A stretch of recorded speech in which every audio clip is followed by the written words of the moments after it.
Welcome to the Post Credits Podcast, where we talk about movies after the credits roll. My name is Jesse, I'm Max. And I'm Logan. and today on the weekly spoiler review, we make a killing by following the instructions laid out in the new instructional video by John Patton Ford. How to make a killing. Yeah. Uh, I don't really know what much to add to that. Yay. Pretty good. New movie, Glen Powell, Margaret Qualley. it does have those two people in it. John Patton Ford, this is his second feature. Of Emily the Criminal fame. Yes, he directed Emily the Criminal about 4 years ago in 2022 with Aubrey Plaza. Have you seen Emily the Criminal? No, I saw the trailer of it. No, I haven't seen it either. Maybe a while ago, but None of us have seen Emily the Criminal, but it was well regarded as far as I know when it came out, and it was fairly popular. So yeah, John Patton Ford is a director that is very interested in wealth. I think it's fair to say. That's what Emily the Killer was about. The Criminal. The Criminal. Yeah. Emily the Criminal was about, a woman who desperately needs money. And this is about a man who less desperately needs money, but kind of wants it. It's a lot of money. He has his mind in money. But before we get a little too far off into the weeds about money, let's ask the question. How did y'all hear about this movie?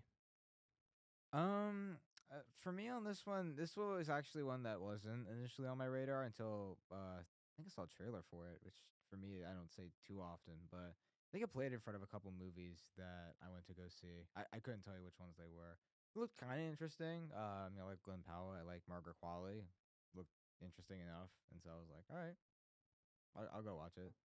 Yeah, this was number 4 on my most anticipated list, so there's that going for it. I may have seen the trailer after the fact and then put it on my list, and then we talked about it on the show, but I haven't been following it too closely until then. I was just like, oh, this was on my list. It looked good. It was, A24. I like that style always, but yeah. Yeah, it was distributed by A24. It was produced by Studio Canal, who is a very, very prolific production studio. They did the Paddington movies and a lot of Edgar Wright. They did Hot Fuzz. But just, very prolific studio. I have been following this movie since it was called Huntington. Was that the original title? Technically, the original title was Rothschild, but then it became Huntington, and then it became How to Make a Killing. Interesting. And the movie takes place in Huntington, or at least Huntington's an important part of it. So, yeah. And just, I had my eye on it because it had Glen Powell and Margaret Qualley in it, two actors who I tend to like in most things. This was right after, or it was before I'd seen Blue Moon, which had her in it, and she was great in. But I had heard about other performances, and I loved her in The Substance. And then Glen Powell is also coming right off The Running Man, which That's I right. quite liked his performance in. And we did an episode of early on. Yes, we We did. sure did. Yeah. And this is also based on a 1949 film called Kind Hearts and Coronets, which Yeah. I haven't seen, but I haven't. it is based on that. Which that itself is based on a book by Ray Horniman. Of the same name? Of what same name? Is the book the same name as... Oh, that's a good question. Yeah. I don't think so, but I will look that up. What it's called.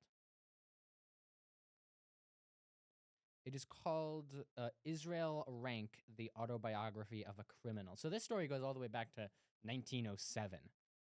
And the basic premise here is that Glen Powell is the distant heir to a big family fortune who now needs to kill every single person ahead of him in order to claim that inheritance. So, do we have anything more to say before we get into the plot? No, I don't think so. I mean, seeing Glen Powell after coming off from The Running Man that was, I think, pretty exciting for me because I don't I don't really remember like what I rated Running Man. I think I gave it like somewhere in the ballpark of a 3.5. I'll Sure, have to sure. check my letterbox for that, but seeing him in something I knew was going to be a lot better, in my opinion. And yeah, we'll see if this disappointed me or not. Yeah, I guess same Any for me for as any of us. I guess same for me as well. I do enjoy Glen Powell as an actor. I love him, and I mean, where everybody saw him in for the first, or I guess really noticed him for the first time in Top Gun Maverick, which, if you don't know, is my favorite movie of the decade. And thought he was great in that as I think it was Hangman was the character's name that he played. I thought he did really good in that. I really liked him in Twisters, from a couple years ago, like this like kind of legacy sequel, requel, reboot, whatever you want to call it, to Twister. I really enjoyed that, and I thought he was fun in it, and I thought he was fine in The Running Man. But he's definitely here to stay in Hollywood, as it seems, and yeah, I guess seeing him in this one was definitely a draw. And also, I like Margaret Qualley in The Substance and Blue Moon, so I guess there's that also. Yeah, and Glenn Powell, ever since being in Top Gun Maverick, was just in like everything. He took a stab at Linklater with Hitman. Yeah. He Oh was yeah, this is in another one. I love Hitman. he was in Anyone But You with Sydney Sweeney. That was a big boost to his career. He was in Twisters. He did The Running Man with Edgar Wright. Like he's been in quite a few things since that appearance in Top Gun Maverick. And yeah, Margaret Qualley should have been Oscar nominated for The Substance, in my opinion. Very good performance. Yeah, she was very good in that movie, I will say. Yeah. So, shall we begin? I say we shall. So we start with Beckett Redfellow. The Redfellow family is the wealthy family. Beckett is the unwealthy individual. He's played by Glen Powell, and he is on death row for murder. And then a priest walks in.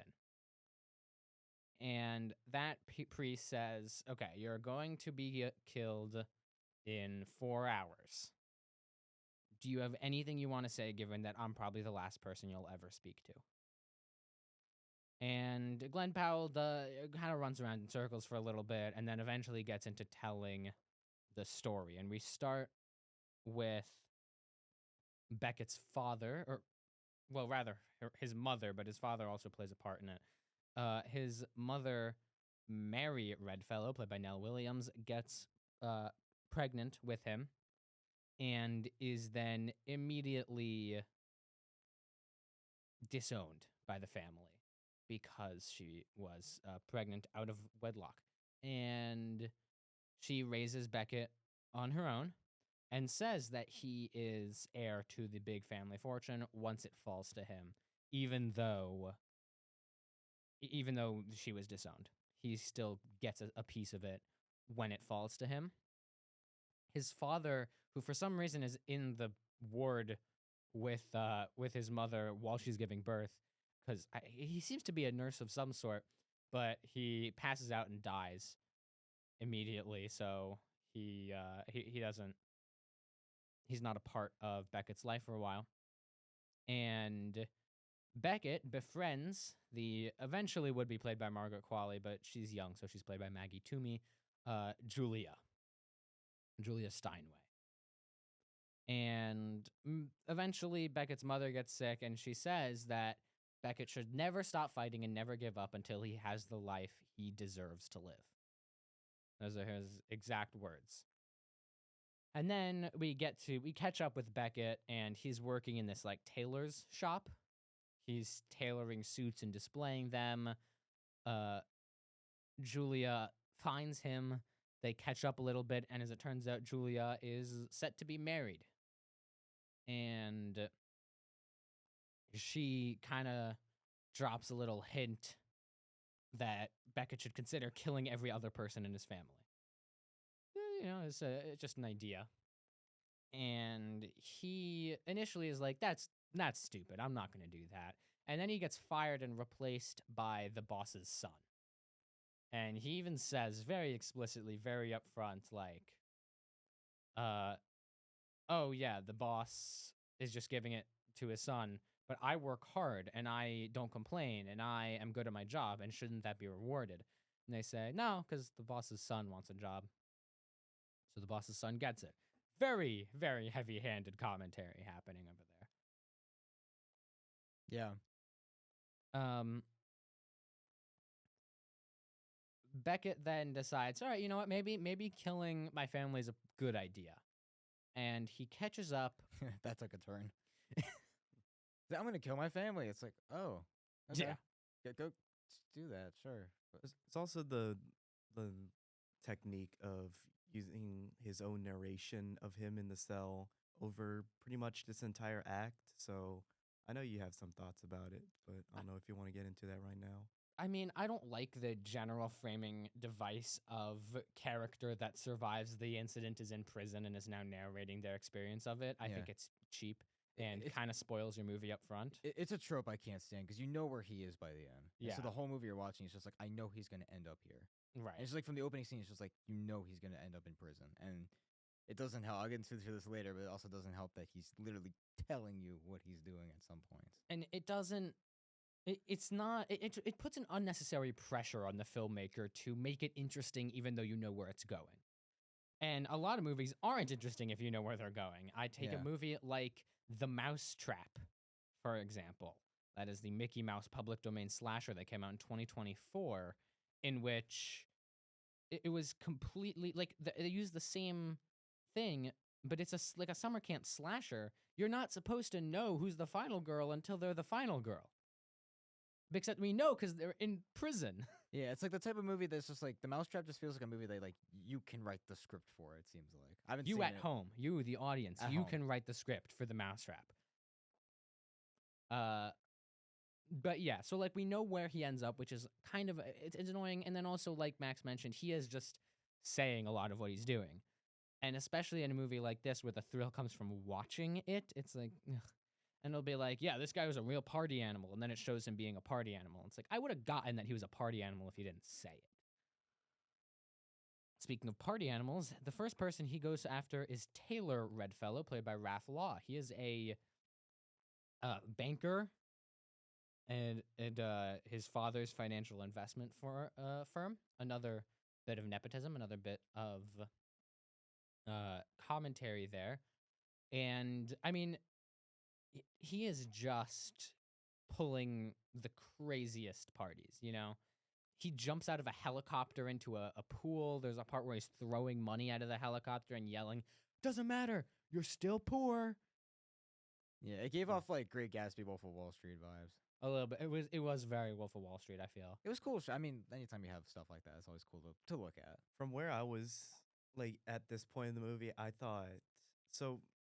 Bit of background. Glen Powell, when he's in prison, he says that he didn't do what he was accused of. So at this point, we assume, oh no, he's not gonna kill any of them.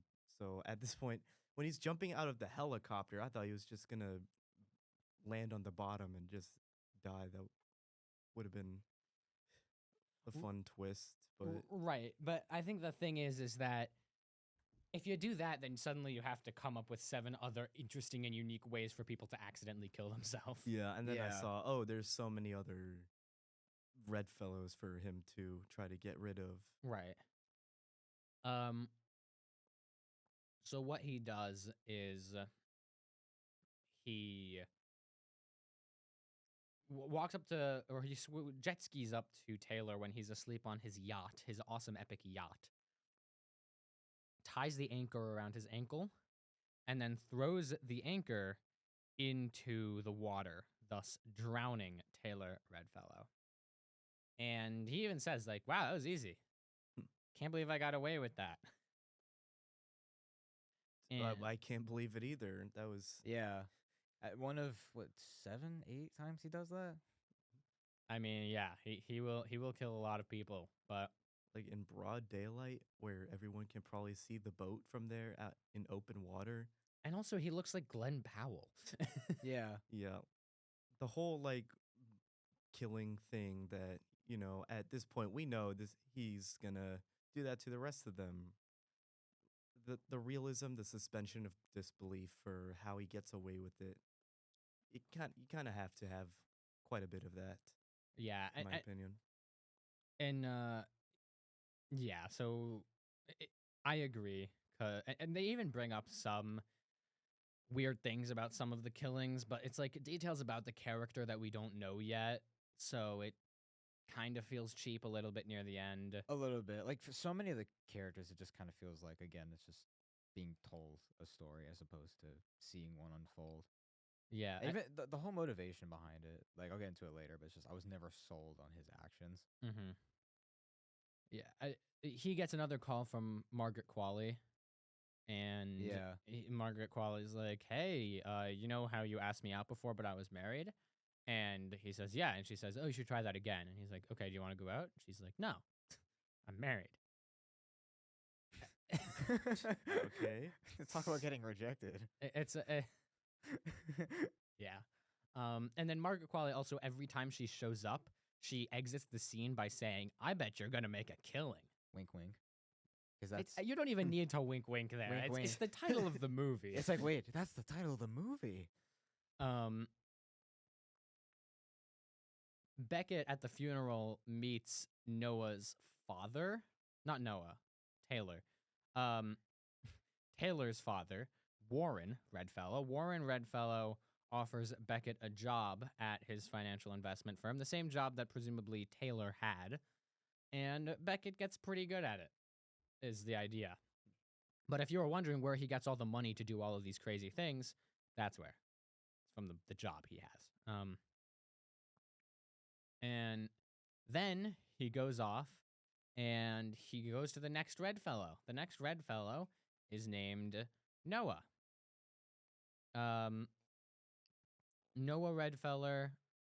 Feller. Feller. Mr. Noah Feller, Rockefeller, who's definitely not his last name. Yeah, so Noah Redfellow is like a modern artist, is the idea. He's a photographer, and they kind of play it off like he does not know at all what he's talking about. He just wants to seem smart and fancy and elevated and above his audience. He wants to feel superior. Cultured. Yeah, exactly. And he is married to a woman named Ruth, played by Jessica Henwick. By the way, Noah Redfellow is played by Zach Woods. Yeah, I didn't realize that was Jessica Henwick at first. Like I've seen her in some stuff, like I know she was in the fourth Matrix, and then she had a small role in Glass Onion. Yes, she did.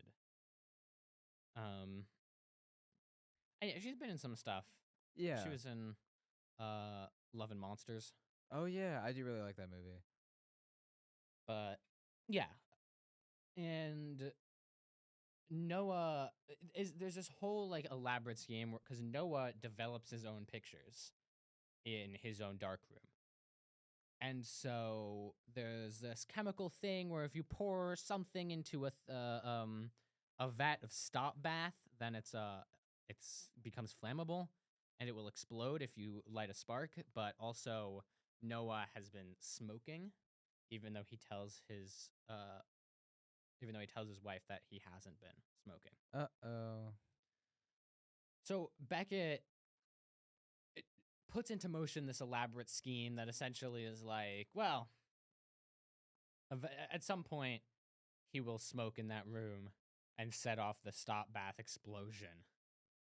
And it was actually he breaks the light in the room so that when it turns on it just sparks and it doesn't light up because there's no filament. And then he leaves. But he leaves his coat because he's trying to bait Ruth, the Noah Redfellow's wife, out of the house to bring him his coat. Because it's very obvious that he and Ruth have some weird romantic chemistry that like is kind of a disconcerting thing for someone else to have with your wife. And yeah, so Noah blows up and Ruth falls in love with Beckett and Beckett falls in love with Ruth. And they get together pretty soon after Noah dies because Ruth didn't even particularly like Noah. After he kills Noah, he goes to the funeral as per usual. Yeah, it's a recurring bit. I feel like Yeah, he'll kill someone and then smash cut to funeral bell. the exact same location. Yeah. And it's important because that location is also where Beckett's mother was not allowed to be buried because she was disowned. Yeah, So it holds some amount of significance for him. Does the whoever hired him know that he's related to him at this point? Isn't, or maybe I'm just misremembering. Yeah, so he does. He Yeah. knows that Beckett is related to them. It's kind of weird that he just believed it so quickly. Or Well, maybe it makes sense. I think it makes sense because they know that Mary was disowned and they know that Mary had a child. So for that child to show up is not so surprising. It's not, you wouldn't Maybe. expect it, but if it happened, I don't think you'd be like, hang on, we drill into this one a little further. It's not like cryptid level surprising. It's just okay. I didn't expect to see this guy here. And that's but what it's plausible. it is plausible. And plus, it's not like that would make him any more suspicious. But it does make him more suspicious in the eyes of these two FBI agents. One of them is played by Steve Mark, who had a small role in another movie that we just reviewed, Good Luck, Have Fun, Don't Die. did he really? He did. Well, who'd he play? This is a great question. He played Dr. Mark. Do you remember Dr. Mark? Is he the guy who raised his hand at the beginning? Ooh, that's a Oh, possibility. maybe. That's a And he- possibility. That could be. Yeah. Huh. And he's like, no, No, not you. Not you you. suck Not every you. time. Yeah, it's possible. Yeah. leave a comment to correct us if we're Yeah. wrong. And yes, so there are two FBI agents. There it is. There it There is. it is. The two FBI agents are suspicious of Beckett. Uh-oh. What did And Beckett do? Just a He little. killed two people. Well, obviously. We saw What could it he on have done? screen. And they don't accuse him of murder outright yet, but it's in their mind. The guy who just randomly showed up into their family's lives and two of their members have been killed. Right. That's not crazy at all. Well, he just he just found out, like, he just got connected with the family, and then he also is a part of the family fortune and has a motivation to kill people to get at it. Exactly. So he is the prime suspect, and I'm surprised that they don't immediately pick up on it. They're just not jumping into conclusions. They're No. staying far away from conclusions. Beckett is promoted, and he gets his own office at the financial firm, and almost immediately Julia shows up, steals his keys, and then walks out with her signature line, "I bet you'll make a killing." Wait, that's in the title of the movie. So I don't know if the mics picked that up. Buttons. I know it's one of the sound effects. One of the sound effects. Oh wait, the thing's not on. Uh-oh. All right, choose one. There it Jesus is. Christ, that went straight through my headphones.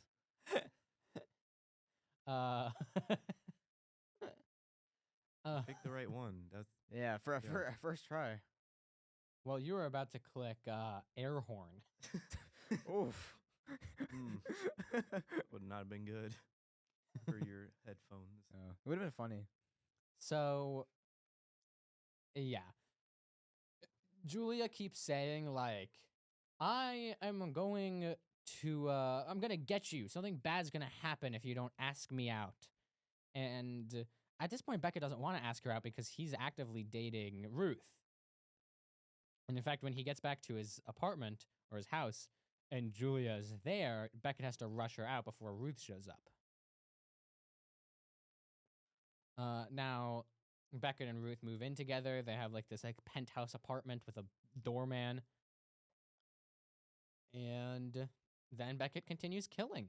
Yeah, for someone who so badly wants $18 billion, he sure is living it up. Well, Yeah, right. He he's- doesn't really need the Yeah. $18 million, billion with Jillian. Yeah, he quadrillion doesn't really need dollars. it. Yeah, And that's a good like building up of the theme. I feel like the fact that he has pretty much everything he ever wanted, but he's still chasing after that little bit more for the sake of his childhood. Like he deserves it. See, I would agree that it's well done if they didn't cut to the priest saying that exact same thing verbatim yeah. right after it became That apparent that that's that- what he was that doing. really annoyed me. I was just like, really, you're just gonna. It's just saying it. Stop saying it. It's annoying. And but to this point, almost every single line has been some variation of, "Wow, the rich are pretty corrupt, huh?" It's worse than Jared Leto explaining the plot of Tron. Tron Ares. Yeah. As it turns out, it's hard to get that amount of money without exploiting people. But the movie is clearly interested in it to the point that it makes every line of dialogue about that. Beckett's next target is Stephen, who is a pastor played by Topher Grace. A mega church pastor, speaking of, rich Yeah. Yeah, and he actually commentary and all that. he comes in, he says his name is Ben Johnson, to which Topher Grace is like plays along but knows that he's lying because Ben Johnson supposedly retired a few months ago, and Topher Grace thinks that Glen Powell is here to write a hit piece on him. And while he's not looking, Glen Powell poisons his drink. Not like slice him up with the big, Big katana. big Japanese katana. No, you're just gonna. No, he does Just not. He just goes the boring route. Drops a vial Yeah. of poison into the glass. And it's like, it's one of those things where he drops a vial of poison and then Topher Grace is like, I know who you are. I know what you're doing. And we're like, oh my God, did he get caught this early? But no, it's just, he thought it was a guy writing a hit piece and then he takes a sip of the poison drink anyway. We do get some of the Hattori Hanzo action Yeah. with the katana, whatever it is. They swing it around. A little bit. Yeah. There's not really a Chekhov's gun with a katana because it doesn't fire. But, it's always a danger, I should say. Yeah. It's a danger that it switches up the scene. He then moves on to Cassandra Redfellow. Cassandra Redfellow just adopts a lot of kids or fosters them. And Yeah, they really flew past her. although Yeah. honestly, like, she doesn't really raise them. It's her staff, her housekeeping staff that raised them, and she's really abusive towards them.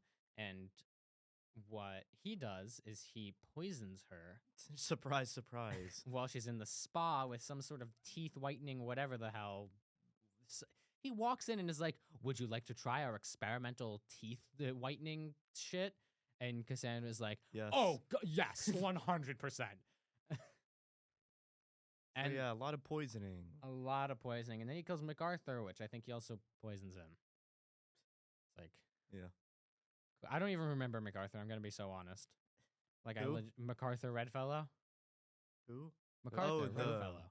The uncle, have one of no the, idea who the that was. older. Yeah, one of the uncle? older guys, I guess. I don't know. Yeah. Someone in his family. Oh, Poisoned he's the them. one. He poisoned him with the jets. He flew in the jet and he Oh, fell asleep. yeah, he was a big flyer. He flew jets, and then he put sleeping pills in his coffee or whatever the hell, and had him crash a plane. That's funny because that's like a huge special effects sequence and should be really exciting. Not only do they glaze over it, but it's also the third killing in a row that he's used poison. Yeah, it's that just might like go into why we glazed over it as well. Yeah. Eh, And not a good then sign. And then Beckett is like, well, the next one is Warren, but I don't want to kill Warren because Warren gave me a job and he's super nice and he actually likes this guy. And The plot says, "Don't worry about it. We Yeah. got this." yeah, and then he has a heart attack and dies. Which is what I thought would happen at the beginning. So yeah. there you go. One of them does end up just succumbing to their own. Yeah. Yeah. And then there's only one living Redfellow, which is Whitelaw Redfellow, the grandfather of the family, played by Ed Harris. Yeah. Yep. Cool seeing Ed Harris in this movie. Yeah. I think he's a very good actor. Oh, Ed Harris is fantastic. Yeah. Whitelaw sends like a little note like, hey, come over to dinner at my place. And Beckett calls Ruth and is like, hey, my grandfather just invited me to dinner. And Ruth is like, are you stupid? Our engagement party is is that same night. And so now he has to decide what's more important to him, the engagement party or and it's Whitelaw. He goes to the Whitelaw's house. And then Whitelaw gives him a gun, loads it in front of our eyes and says, all right, now shoot me in the chest.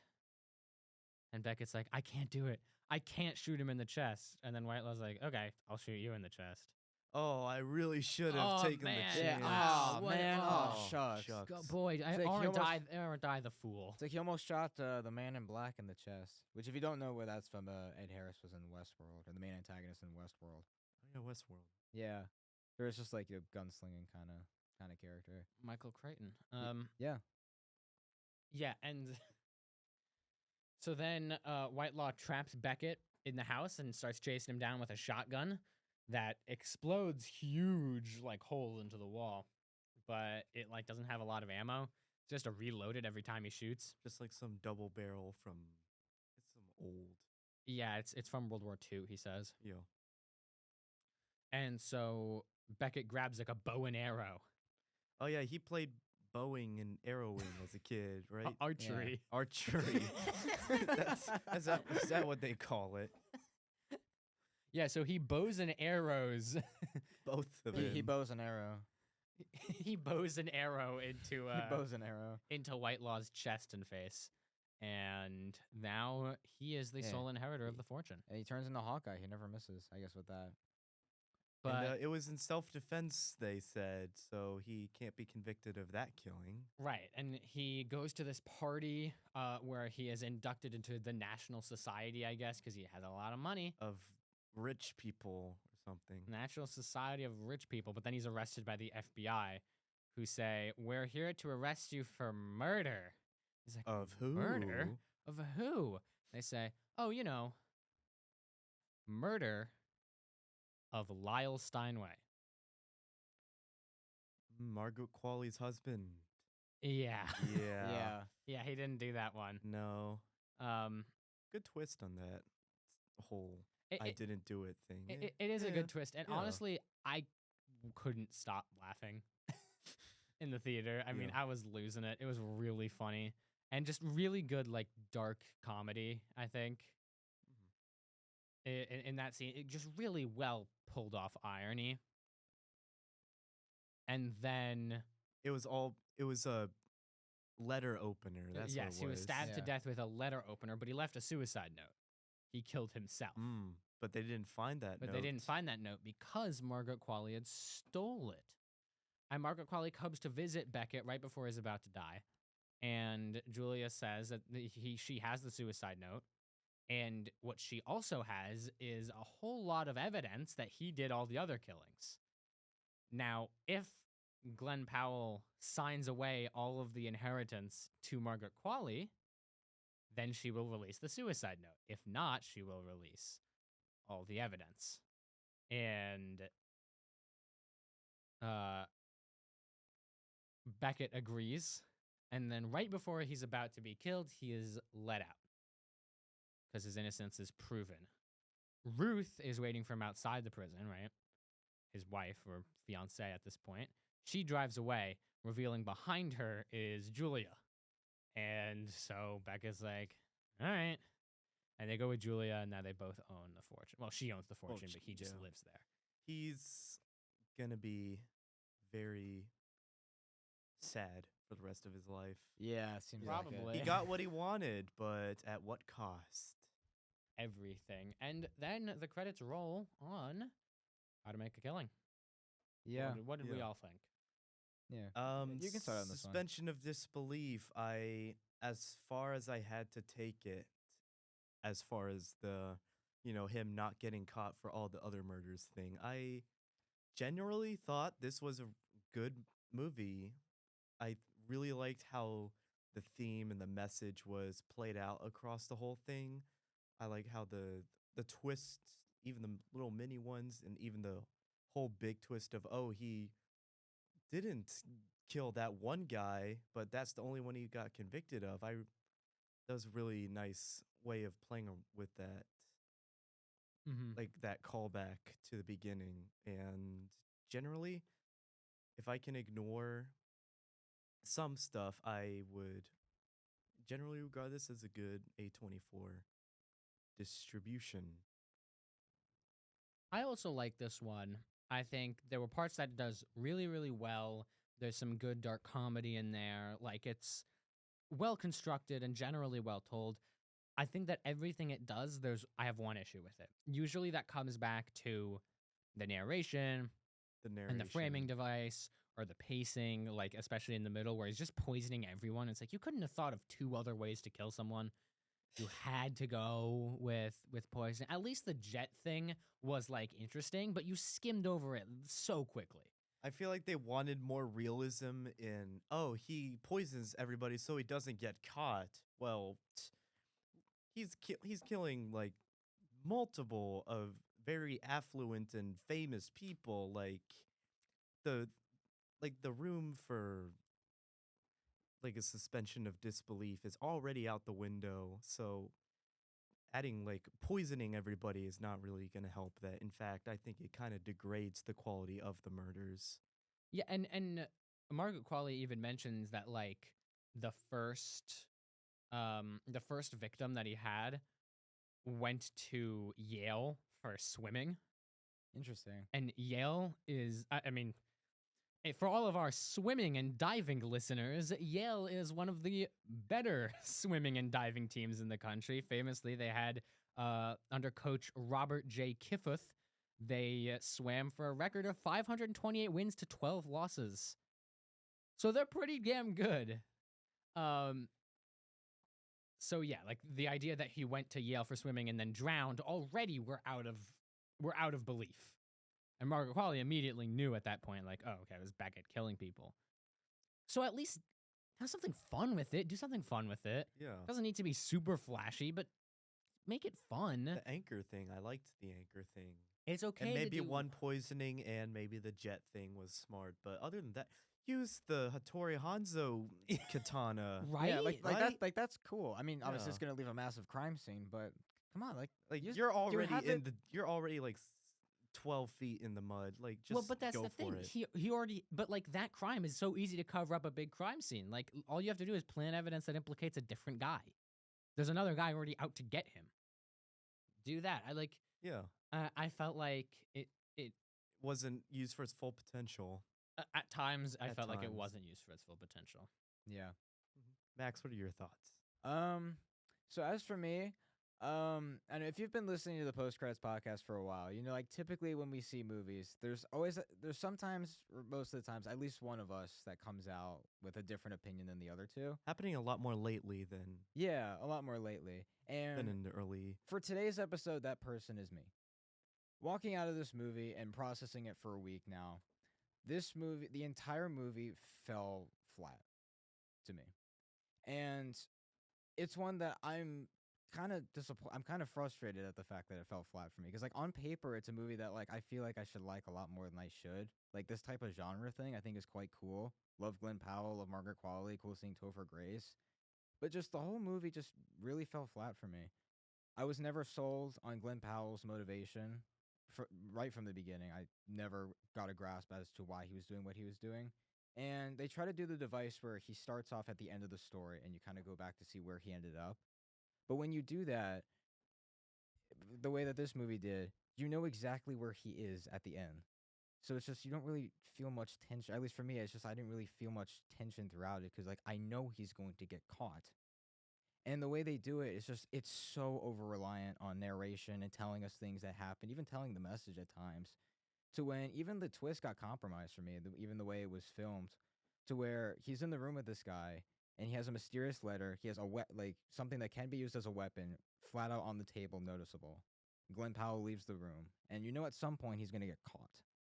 But like in my mind, I was just like, it can't be the obvious way that he's gonna get caught by confronting Ed Harris's character. It's gonna be something different. I was like, there's a weapon in there. He's probably gonna use. There's probably gonna be something with that, and as it turns out, that was because they showed that exact same shot again. And a lot of it was just kind of frustrating to me. It's just like I don't like movies that tell me things. It's just like I predicted that, and you're still trying to tell me. It's just like I don't like that when it comes to movies like this. And the whole time I'm just like, there's moments that really work. There's jokes that land. I think Glen Powell's a great leading man. I think Margaret Qualley's a really good actor. And this is a movie Actress. or actress. Sorry, misgendered that one. It works either way. Whoopsie. And this is a movie that if I was to do like end of the month, if I was to give a director most potential award, it would go to John Patton Ford. Because like there was a really good movie in here. I could totally see why you guys like this one because there's a lot to enjoy in this one. And coming out of the theater, I was initially really frustrated with a lot of the choices that were made, and I guess part of me still is. But at the same time, like I get there's a lot of enjoyment value, but to me, it's just like I never really felt that throughout this one. Like I felt like there's just a lot of telling. There's a lot of telling, even through showing, through its messaging, and it kind of goes back to I never bought into Glen Powell's character's motivation from the beginning, and it's one that I will say, if you do like this movie, I would highly recommend a show on Netflix. A little bit dark, much darker in tone, but it's called The Fall of the House of Usher from Mike Flanagan. And it's adapting the Edgar Allan Poe story of the same name, and it kind of follows the main character played by Bruce Greenwood, who is at some point giving his inheritance to his pharmaceutical company to one of his kids, and the whole like miniseries is only 8 episodes, kind of shows what led to the fall of the House of Usher as a result of the corrupt pharmaceutical company that this character is running. And it kind of does a little bit of like, he's in a room being interrogated by somebody. You get a perspective of the present day. You also get a little bit of the past as well. And I just want to say that, my enjoyment of that show doesn't affect the movie because, like, I can block those two out. Like, I'm not going to say, oh, I didn't like this movie because this other thing's better. Like, no, that's not a fair analysis to say.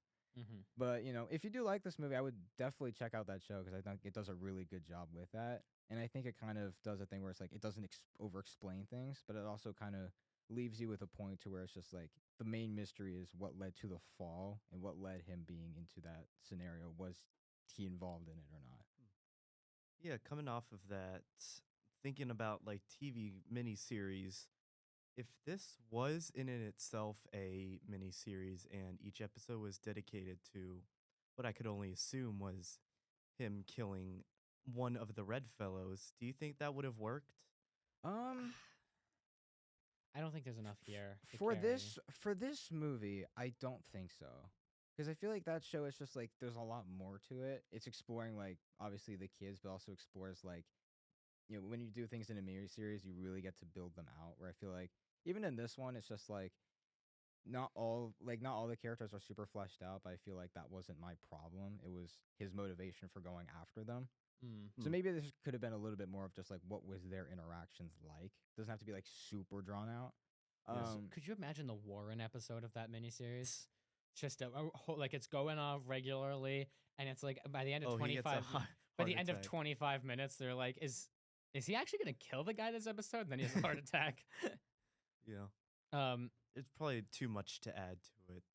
Yeah. But I mean, honestly, for that format, it would kind of make sense in a categorical perspective. Like each killing kind of is its own story, as small as they may be, and they each tell their own different story. Less their different story, but more their own commentary on another social issue, which I think is another high point of the compilation, let's just say, of the killings. Like each character is so fleshed out as an archetype.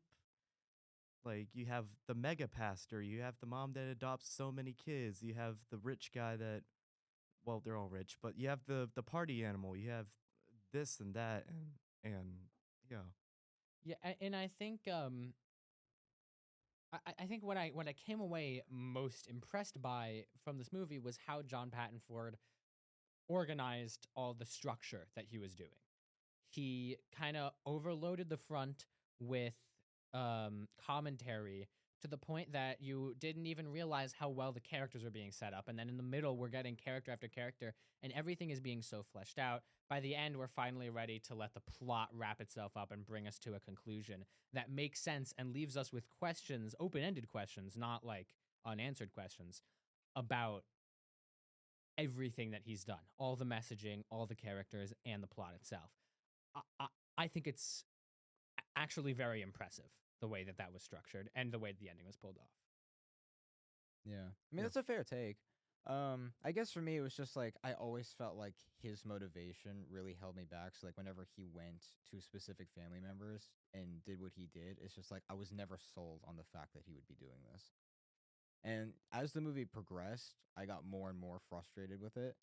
And then there's even like a lot of repeated, like, they repeat the joke of them cutting to the funeral randomly. They repeat how he kills people. It's just like there's a lot of repetition there. And then moments where it tries to have a twist, I'm just like, I not only have you told me, but also it's just like I can focus on those details where it's just like I can see the path you're going down there.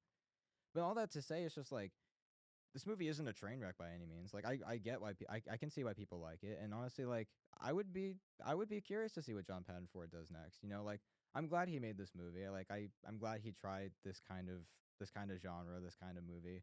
And Glen Powell I think can absolutely carry a movie. So can the cast of this one as well. Um, but at the same time, it's just like I didn't really feel like I took away that much, and it left me more frustrated than I was like trying to buy into certain things.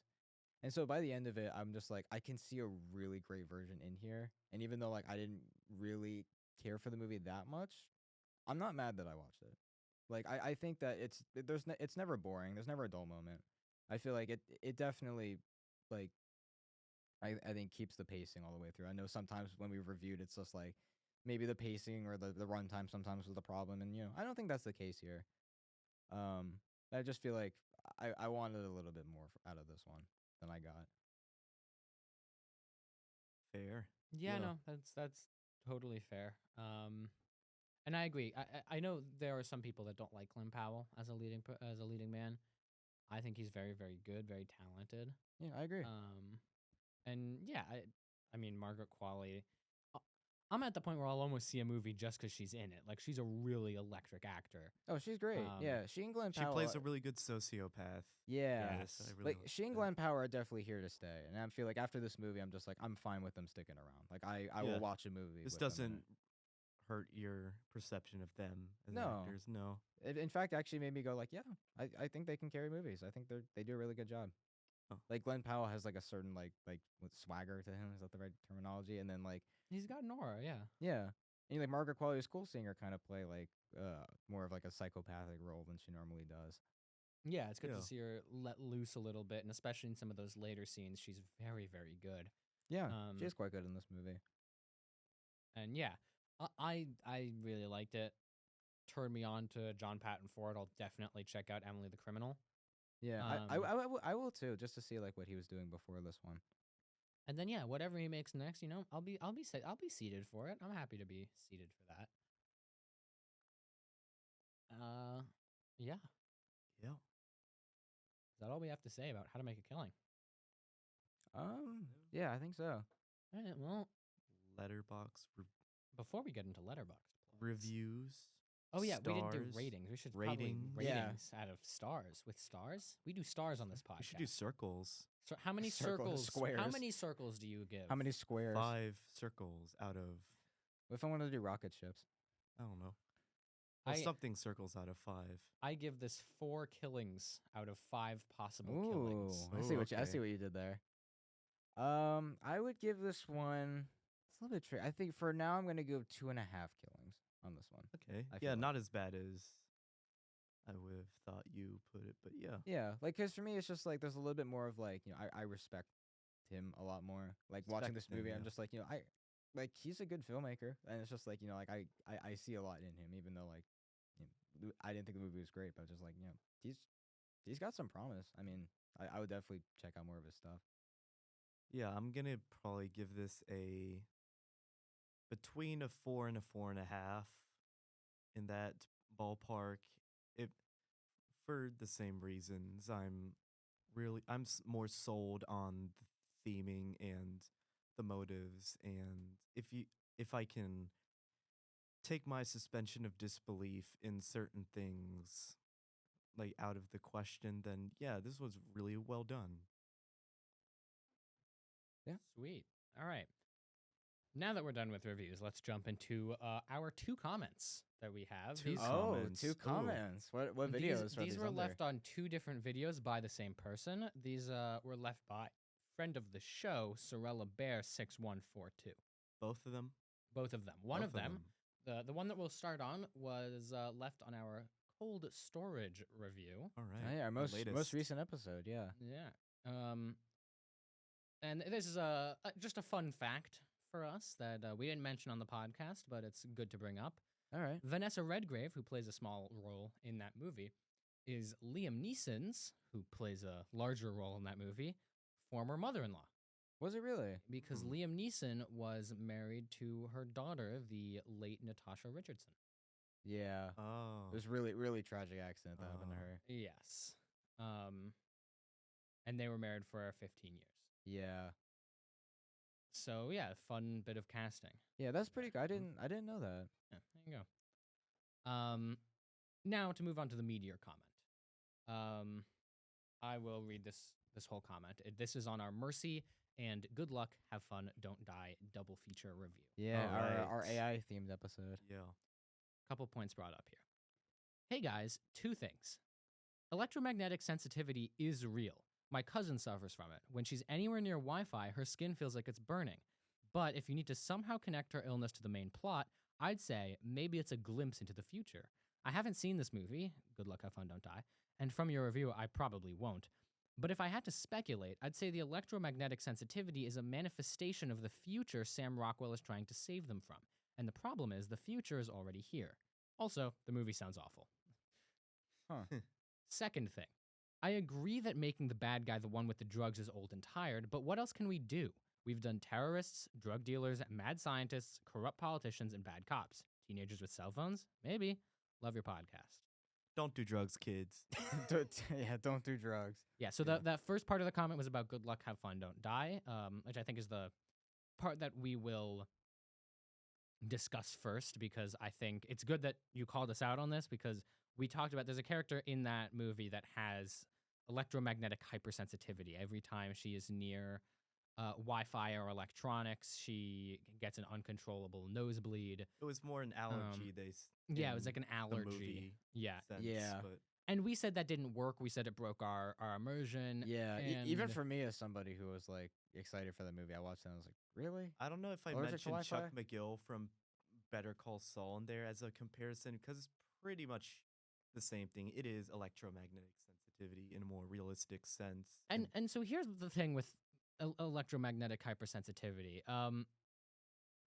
To start, it is real, and that we didn't mention that. That's pretty important to mention. But it is a psychosomatic illness, Oh. which means that it is the symptoms that are caused by it have more to do with the perceived notion of having the disease more than it does with any sort of disease itself. Yeah, that's kind of how it Um, was in Chuck McGill's case. Like, he Huh. only perceives the electromagnetivity in certain objects that he's towards, and then he feels the effects.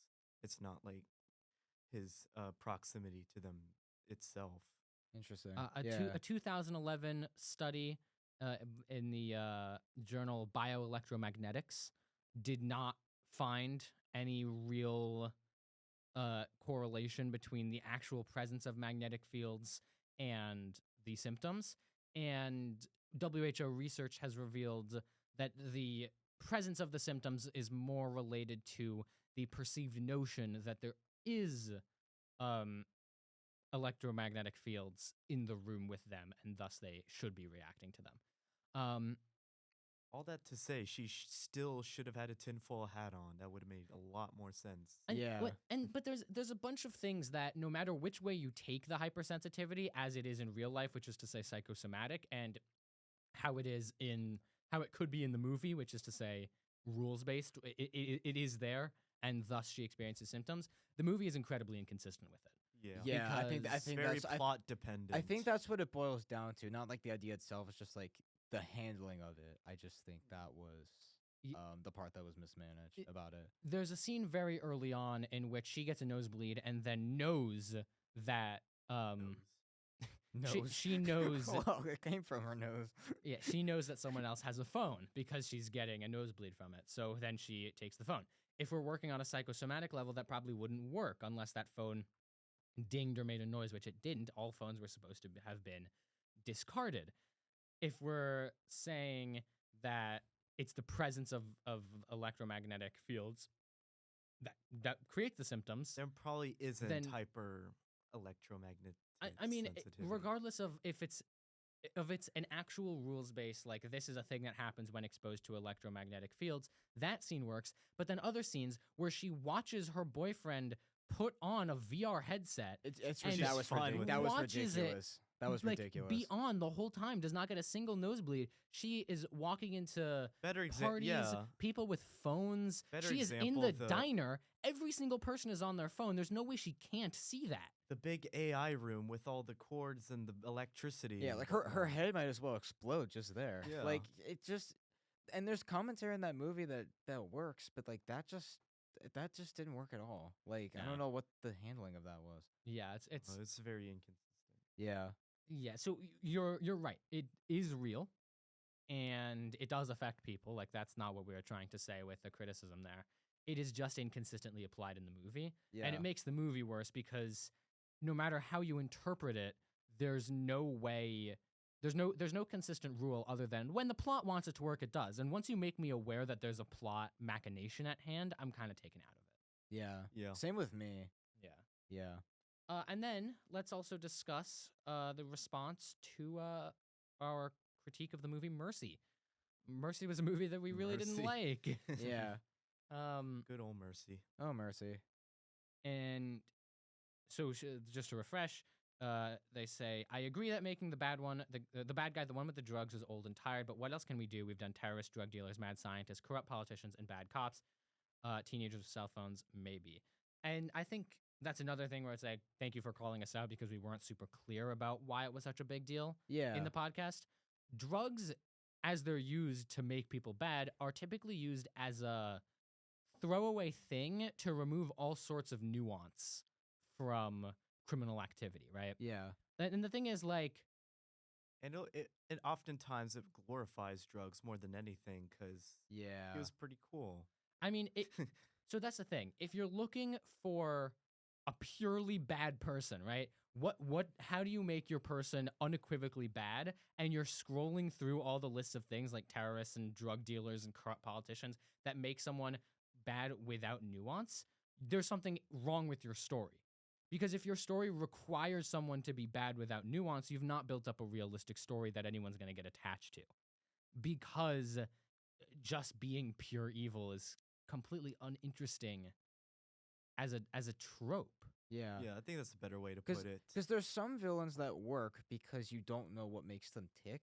But like in Mhm. this movie, it's like the motivation with him is just so all over the place. And then it's just he does drugs, he makes drugs, and it's just like that. It just That's feels it. And the only reason, like it just feels forced. Like it doesn't feel like a natural, like what's the word I'm looking for? Like it doesn't feel like a natural thing. Like that makes, lead in to describe that he is bad. yeah, like a Right. lead. It just feels like he's bad, and also he does this, which is also bad. You should hate him more. And then also he does this villainous thing where it's, and like, why is he doing? Why? What's the drugs thing? Like why? Like And, he has like, why a is he doing that? bomb. the only reason for him to actually be making drugs is so that he can be evil, because he's not addicted to drugs. He As has far as it- we know, he doesn't sell them. he doesn't do drugs. There's no records of him selling drugs. He just for the love of the game, I guess. Like it's just for his collection. it's just to He has a allow Breaking you. Bad fixation. You're just allowed to hate him because he does drugs. And I don't want to be allowed to hate someone. If you want me to hate someone, make me hate them. Don't just say, "Oh, calling card for bad person, drug alert." That's not interesting. And I think that was more where our issues lied with Yeah. that plot point. Because there's some characters where they have like ties to drugs, but it's just like that's not why we know them as evil. See Like- Walter White's arc. Yeah, like Walter Yeah, White is a great exactly, example. yeah. Yeah. Or even like Tony Montana from Scarface, like they eventually takes over and runs a drug trade. But like when you see Tony Montana and his actions and how he treats people, that's the thing that really, Far more interesting way of making him evil than just, oh, he's part of a drug empire. yeah, his empire is what he controls. His actions are what makes him evil. Right. If drugs are what makes someone evil, it's just like, why? Give me a good reason. Yeah, So- like with Walter White, like with Tony Montana. So the answer to the question, what else can we do because we've done all of these things, is stop doing it. Just make interesting characters. Yeah, Because no matter what label you ascribe to someone to make them purely evil, if they don't have nuance as a character and if they don't have nuance and motivations behind their evil acts, they are never going to be interesting. yeah. Yeah. Because there's like some of the great villains don't have motivations behind them. Like one of my favorite villains is Hans Gruber from Die Hard. It's just like he's just a terrorist, but when you watch the movie, it's just like he stands out so much in your mind. But at the same time, like a lot of villains, it's just like you have to at least give them something, like what makes them tick. I think Hans Gruber is slightly different because A little there's bit. a hostage situation happening. They didn't just slap on the label of terrorist. Like, Yeah, the movie doesn't rely on him being an interesting character, and he doesn't need to be an interesting character for the plot to work. He is an interesting character because he has things going on beyond just being a terrorist. Yeah. He has his reputation at stake. He has these people that they're caring for. He has John McClane as a thorn in his side. John McClane also in that movie is infinitely more active than Chris Pratt was in Mercy. So exactly. yeah. it's not like there was any force working against him in the movie. It feels like he just went off the deep end on his own. Meanwhile, Hans Gruber has some sort of motivation to escalate things Yeah, because we have John McClane. Like, in that screenplay, and Die Hard's one of the greatest screenplays of all time, absolutely. we have all these things moving together that give him motivations for his actions. We don't need an origin story. Yeah, Origin Yeah. stories can be complete bullshit. Look at Senator Palpatine in Star Wars.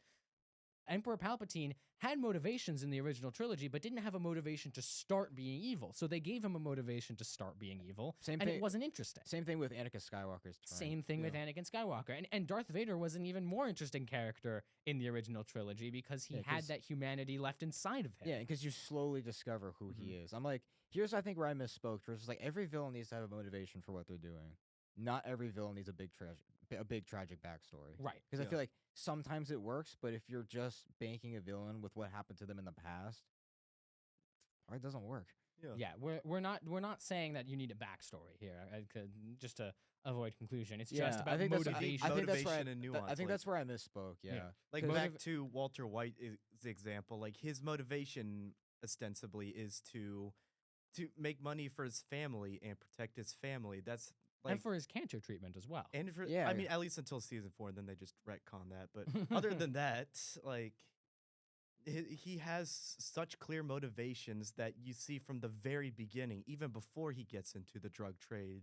So like leading off into the path that makes him evil, but starting out with a motivation that should make him people sympathize for him, then yeah. that's what creates a nuance. There's a reason that the question, when does Walt become Heisenberg, is such an interesting question. Because Yeah. the line is so blurred because you've created such an interesting character. If you were to ask the question, when did this character from Mercy become evil, the only real answer is when they said he did drugs.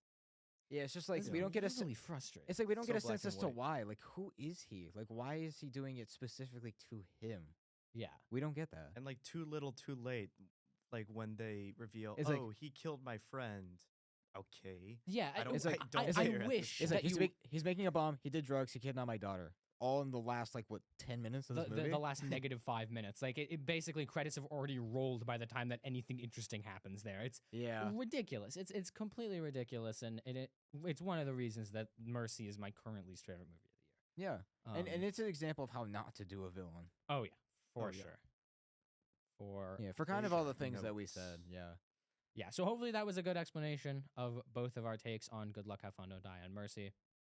Also, treating you some fun trivia about cold storage. Yeah. Yeah. That was actually really cool detail. Yeah. It's kind of cool, especially like in the part where Liam Neeson's trying to at least do a little bit more than he did, because it was always direct-to-video action movies or something. Right. Which I've seen some of them, probably an embarrassing amount. But it's cool seeing like the Naked Gun from last year, even with like Cold Storage. Like it's cool to see him doing that, and then seeing that his former mother-in-law was in Cold Storage. I thought was pretty cool. Now, if you think that explanation and those responses were interesting, and you have questions that you want similar responses given to, well, the comment section is right there for you. Yeah. Yeah. Post it in the comments, and then on the next episode of the Weekly Spoiler Review, we will get to those comments, we will talk about them, and we will have a similar discussion about your thoughts. You can get to control the conversation. How's that? Letterbox plugs. On Letterboxd, I am Threnvy. That is THRNV, like the sin. I do have my review of How to Make a Killing Up, as well as my review of scientifically the scariest movie of all time, Scott Derrickson's Sinister. Ooh. Great film. Don't spoil it. Sorry. So I was just giving my Regardless, opinion.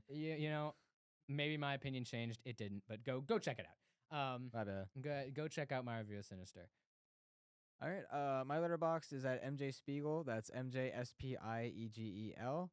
I currently have reviews up. I haven't been super active lately. I have reviews up for Dr. No. I was watching that for a film class, and then a movie called The Golden Door, or I think just Golden Door, the that I watched in my Italian American studies class.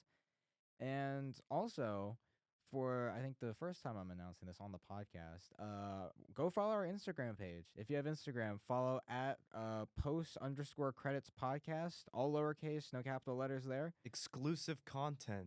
Yeah, exclusive content, announcements of new episodes, maybe a little bit of like behind the scenes, fun little like skits we do before each episode. So be on the lookout for those. Yeah, and you can find me on Letterboxd at Invaded Films. That is India November Victor Alpha Delta Echo Delta Foxtrot India Lima Mike Sierra.